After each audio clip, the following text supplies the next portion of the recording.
وعلیکم السلام. آپ کی طبیعت کیسی ہے؟ الحمدللہ میں ٹھیک ہوں، لیکن تم بہت اداس نظر آ رہی ہو، کیا بات ہے؟ کیا بتاؤں، اپنا حال کس کو سناؤں؟ یہ میری سب سے لاڈلی بیٹی، لیکن جیسے جیسے بڑی ہوتی جا رہی ہے میری نافرمانی کرتے ہی جا رہی ہے. اسی کی فکر میں میری راتوں کی نیند اور دن کا سکون ختم ہو گیا ہے، اس لیے بہت اداس ہوں. کیوں جی، تم اپنی امی کی بات کیوں نہیں مانتے ہو؟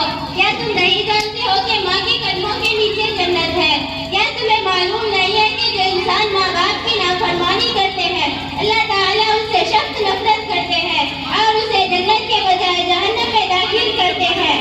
ہاں مجھے معلوم ہے، اور میں بھی جانتی ہوں کہ ماں باپ کی نافرمانی کرنے والے انسان دنیا میں خوش نہیں رہ سکتا. جب اس کی اولاد ہوگی وہ بھی نافرمانی کرے گی. جب تم جانتی ہو تو پھر اپنی ماں کی نافرمانی کیوں کرتی ہو؟ اس لیے کہ میری ماں نے میرے حق کو ادا نہیں کیا. تمہاری ماں نے کس حق کو ادا نہیں کیا؟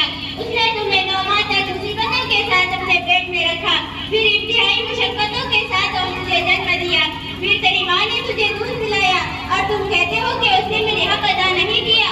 نہیں آپا، میرا مطلب یہ نہیں تھا، بلکہ میرا مطلب یہ ہے اللہ تعالیٰ جب کسی عورت کو اولاد سے نوازتا ہے تو ماں کی 3 ذمہ داریاں ہوتی ہے. نمبر 1، اپنی اولاد کو بہتر اور اسلامی نام رکھے. نمبر 2، اپنی اولاد کو قرآن اور حدیث کی تعلیم سکھائے، اور جب اس کی شادی کی عمر ہو جائے تو شادی کر دے.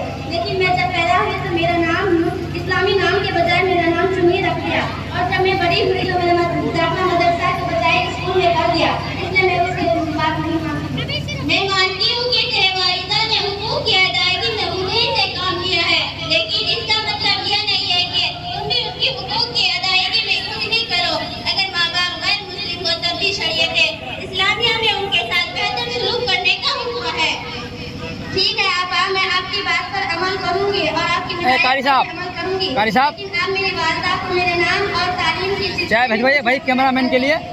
کیوں عزیزہ، کیا تمہیں معلوم نہیں تھا کہ جب اللہ تعالیٰ کسی کو اولاد کے نعمت سے نوازتا ہے تو اسے چاہیے اس کا اسلامی نام رکھے اور اس کا ایسا نام رکھے جس کے معنی بہتر ہو؟ مجھے معلوم تھا، لیکن میں نے سوچا میں اپنی چاندی سی لاڈلی بیٹی کا نام ایسا نام رکھوں جیسے کسی بھی لڑکی کا نام نہ ہو، اس لیے میں نے اس کا نام چنی رکھ لی.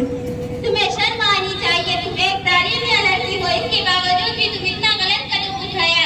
کیا تم نہیں جانتے ہو کہ اس دنیا میں گھر سے لے کر آفس تک تمام انسانوں کو ان کے ناموں سے بلایا جاتا ہے، اور جب تمہاری بیٹی کی غلط نام ہوگی تو اسلامی نام کے بجائے غیر اسلامی نام ہوگی تو تمہاری بیٹی کو ہر جگہ کتنی شرمندگی ہوگی. آپا جی، آپ کی باتیں سننے کے بعد تو میری آنکھیں کھل گئی ہے. آج سے چنی بیٹی کا نام زیبا رکھ دیتی ہوں. لیکن تعلیم کے سلسلے میں کیا کروں؟ آج ہر جگہ انگریزی تعلیم کا اہمیت ہو گیا ہے، تو اسکول سے اس کا نام کیسے کٹوا دوں؟ تمہیں انگریزی تعلیم حاصل کرنے سے کون روک رہا ہے؟ میں چاہتی ہوں کہ تم بھی اپنی بیٹی کی داخلہ ایک ایسی مدرسے میں کروا دو جہاں انگریزی کے ساتھ ساتھ قرآن اور حدیث کی تعلیم دی جاتی ہو. ٹھیک ہے، میں آج ہی اپنی چاندی بیٹی کا داخلہ جامعہ ام سلمہ للبنات ڈیرہ گھاٹ سرولی میں کرا دیتی ہوں. اللہ تعالیٰ تمہیں اپنی وعدے پر قائم رکھے. میری والدہ کے لیے بھی کچھ دعا کیجیے گا. انشاءاللہ. اچھا، میں چلتی ہوں. السلام علیکم ورحمۃ اللہ وبرکاتہ. وعلیکم السلام ورحمۃ اللہ وبرکاتہ.